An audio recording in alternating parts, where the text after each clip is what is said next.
Welcome to Spiedel's Federal Tax Minute. I'm your host, Catherine Zidane. This week we're covering the tax policy changes that we may see when President Trump returns to the White House in 2025. For an in-depth discussion on this topic, register for Spiedel's on-demand webinar, Potential Tax Changes Under the New Administration, available at spiedel.com. The election has come and gone, and President Trump is headed back to the White House on January 20th, 2025. The election also resulted in Republicans maintaining control of the House of Representatives and taking control of the Senate, leaving all three branches of the federal government under one party. With majorities in the House and the Senate on his side, President Trump will have a lot of power to push through his tax policy. Remember, these were the same political conditions that were in place in 2017 when the Tax Cuts and Jobs Act was passed. President Trump's first tax policy goal is to make most of the temporary TCJA provisions permanent, most of which otherwise expire at the end of 2025. It's likely that with the benefit of hindsight, lawmakers will want to keep some TCJA provisions, let some expire, and make modifications to others. We'll have to wait and see the fate of these TCJA provisions as the 2025 tax year progresses.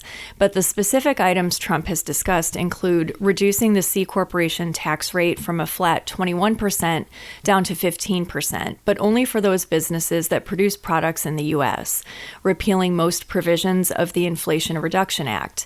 We don't know exactly which provisions, but the Inflation Reduction Act's tax provisions mostly relate to clean energy credits and incentives, as well as the 1% excise tax on stock buybacks, increased ACA subsidies, and expansion of the research credit for qualified small businesses, among others. Making tips, overtime wages, and Social Security benefits exempt from tax, reinstating the full deduction for research expenses without requiring amortization, increasing the Section 41 research credit, reinstating 100% bonus depreciation, providing a tax credit for family caregivers, and making personal interest expense on autos manufactured in the U.S. deductible. Even with control of the White House, Senate, and House of Representatives, President Trump still has one major hurdle to passage of his tax proposals: the Senate filibuster. The rules of the U.S. Senate generally require 60 votes to pass most legislation.